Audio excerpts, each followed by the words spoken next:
आज मैं आपके साथ होममेड बर्गर की रेसिपी शेयर कर रही हूँ, वो भी बिल्कुल रेस्टोरेंट स्टाइल में।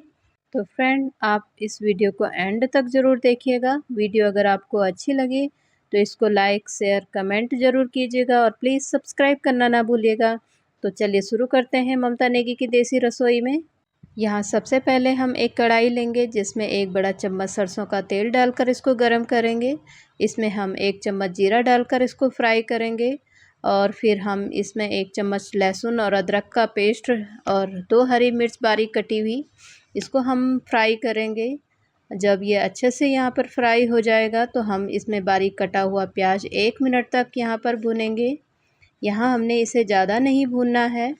इसके बाद हमने जो बारीक कटा हुआ शिमला मिर्च और जो गाजर है इसको यहाँ ऐड कर देंगे और 2 मिनट तक हम इसको यहाँ फ्राई करेंगे।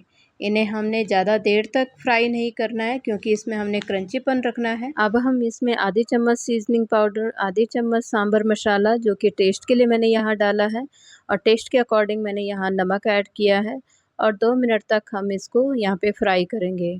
फिर जब ये अच्छे से फ्राई हो जाएगा तो हम यहाँ गैस की फ्लेम को ऑफ़ कर देंगे और इसे ठंडा होने के लिए छोड़ देंगे। अब दूसरे बर्तन में हम 10 से 12 मीडियम साइज़ के उबले हुए आलू लेंगे। ये आलू मैंने 2 घंटे पहले उबाल कर ठंडा होने के लिए छोड़ दिया था ताकि जब इसकी हम टिक्की बनाएंगे तो इसकी टिक्की बनाते समय चिपचिपापन ना लगे। इसे हम पोटैटो मैशर से अच्छे से मैश कर लेंगे और फिर फ्राई की हुई सारी सब्ज़ी इसमें डाल देंगे। साथ ही इसमें आधी कटोरी पोहा हम ऐड कर देंगे जिसे मैंने अच्छे से पानी से धुल करके इसका पानी हटा करके 5 मिनट तक के लिए छोड़ दिया था। पोहे से जब हम टिक्की बनाएंगे तो इसमें अच्छे से बाइंडिंग आ जाएगी।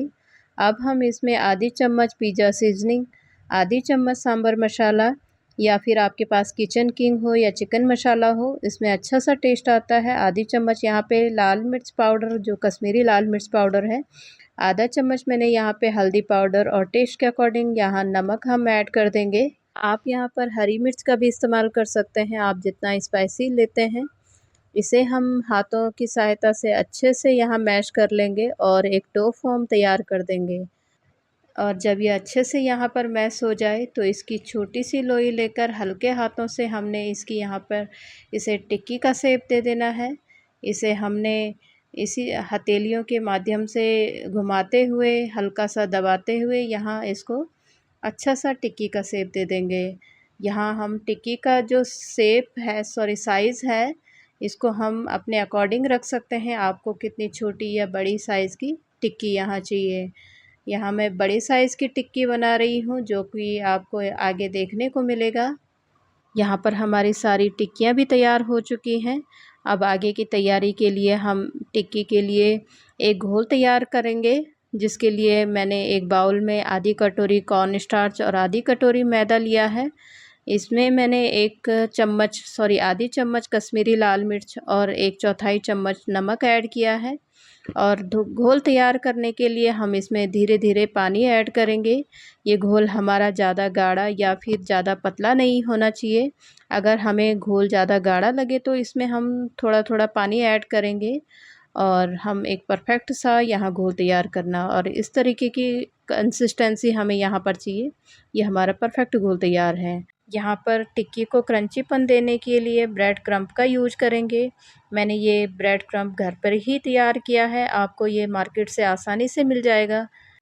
तो चलिए अब हम यहाँ पर एक एक करके एक हाथ से टिक्की को घोल में डिप करके इसे ब्रेड क्रम्ब में डालकर दूसरे हाथ से इसकी कोटिंग करेंगे। ये चारों ओर से अच्छे से यहाँ कोट हो जानी चाहिए। देखिए इस तरीके से ये हमारी परफेक्ट यहाँ पर इसकी कोटिंग हो चुकी है और इसी तरीके से आप सारे जो हमारे यहाँ पर टिक्कियाँ हैं इनको अच्छे से यहाँ कोट कर देंगे।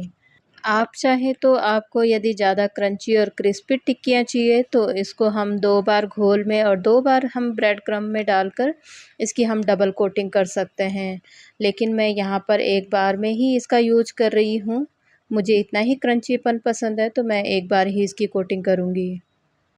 यहाँ पर हमारी सारी टिक्कियाँ अच्छे से कोट हो चुकी हैं। अब हम टिक्की को एक हथेली में रखकर इसको हल्का हल्का सा प्रेस करके इसका हम यहाँ साइज़ बड़ा करेंगे। यदि हम पहले इसका साइज़ यहाँ बड़ा करते तो टिक्कियाँ घोल में डालते या फिर ब्रेड क्रम्ब में डालते समय टूट सकती थी या अच्छे से कोट नहीं होती। इसलिए हमने जब इसकी कोटिंग कर देनी है तो ही हमने इसको प्रेस करना है। तो चलिए अब हम तैयारी करते हैं इन्हें डीप फ्राई करने की। हमने टिक्की को एक-एक करके तेल में डालकर इन्हें फ्राई करना है। फ्लेम हमारी मीडियम टू हाई होनी चाहिए। जब ये एक साइड से अच्छे से यहाँ फ्राई हो जाए तो इन्हें पलटकर हम दूसरी साइड से भी अच्छे से फ्राई कर लेंगे और लाइट ब्राउन कलर आने पर इन्हें हम तेल से हटा देंगे। और इसी तरह से हमने सारी टिक्कियों को लाइट ब्राउन कलर आने तक फ्राई करना है। और हमारी यहाँ पर सारी टिक्कियाँ यहाँ पे तैयार हो चुकी हैं। बहुत ही क्रिस्पी क्रंची हमारी टिक्कियाँ तैयार हैं। अब हम यहाँ पर प्याज, टमाटर और खीरे को बारीक-बारीक स्लाइसेस में कटिंग करेंगे, जिसे हम बर्गर की टॉपिंग में यूज़ करेंगे। और ये देखिए हमारी सारी स्लाइसेस भी तैयार हो चुकी हैं। यहाँ पर मैंने अलग-अलग तरीके के चीज़ बर्गर का यूज़ करना है। कुछ को मैंने चीज़ क्यूब्स का यूज़ करना है और कुछ मैंने यहाँ चीज़ स्लाइसेस का। और जो चीज़ क्यूब्स हैं इनको ग्रेटर की हेल्प से यहाँ ग्रेट कर देना है। अब हम बर्गर के बन्स को तवे के ऊपर अच्छे से सेक लेंगे। यहाँ पर मैंने नॉन स्टिक तवे का यूज़ किया है। आप चाहें तो लोहे के तवे के ऊपर भी इसे सेक सकते हैं। अब आगे तैयारी करते हैं हम कुछ चटनी और सॉसेस की।